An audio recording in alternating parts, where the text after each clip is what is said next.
అంగవైకల్యం ఉన్నటువంటి పిల్లలు పుడతారని, ఇది ప్రకృతి విరుద్ధమని 2000 సంవత్సరాల క్రితమే తేల్చి చెప్పారు. మహాభారతాన్ని రాసినటువంటి వేదవ్యాసుడు బెస్త కులానికి చెందినటువంటి సత్యవతి ఋషి అయిన పరాశరుడి కుమారుడు. అతనికి ఎంతో మేధో సంపత్తుంది. వంశీ, ఇంకో విషయం తెలుసా? పాండవులు హైబ్రిడ్, అందువల్లే వారంత ప్రతిభావంతులయ్యారు.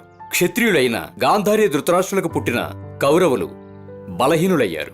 భీముని కొడుకు ఘటోత్కచుడు చాలా బలవంతుడు. ఎందుకంటే ఆయన తల్లి హిడింబి ఒక గిరిజన స్త్రీ గనుక. ఇకపోతే అర్జునుడు కొడుకు అభిమన్యుడు చాలా బలవంతుడు, ప్రతిభాశాలి. ఎందుకంటే యాదవ కులానికి చెందినటువంటి సుభద్ర కొడుకు. అదే సొంత వర్గంలో పెళ్లి చేసుకున్న దుర్యోధనుడి పుత్రుడు లక్ష్మణ కుమారుడు బలహీనుడు, పిరికి పంద.